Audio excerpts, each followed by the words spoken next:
In today's video, I'm going to teach you how to update Google Chrome to ensure you're running the latest version available. Keeping your browser updated is crucial for security, performance improvements, and access to the newest features. So let's walk through the steps to make that happen. First, you'll want to open Google Chrome on your device. You can easily do this by locating the Chrome icon on your desktop or in your application folder, depending on your operating system. Once Chrome is up and running, direct your attention to the top right corner of the browser window. Here you'll notice a three-dot menu icon. This is where all your browser options are nestled. Go ahead and click on this menu icon.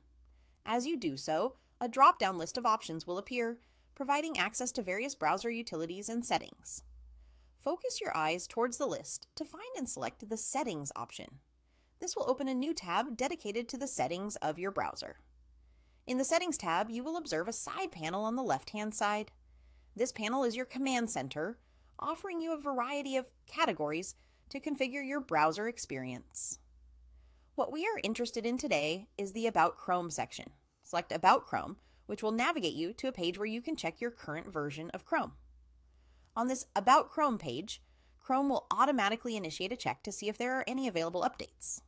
It's a handy feature that ensures you don't have to manually search for updates. You'll notice right away that Chrome gets to work, searching its servers to ensure you have the latest version. If an update is available, Google Chrome will waste no time in starting the download right then and there. Once the download is complete, the next step is to apply this update. You'll see a Relaunch button appear. Simply click on Relaunch, and this will restart your browser, applying the newly downloaded update. This process might briefly close your browser, but rest assured, all of your tabs and windows are safely preserved and will reopen when Chrome relaunches. And there you have it. Your Google Chrome should now be updated to the latest version. By doing this regular maintenance, you are ensuring your browsing experience remains as secure and efficient as possible. With just a few steps, you've made sure your browser is operating at its best, playing its part in keeping your online activities safe and smooth. Thank you for watching, and happy browsing!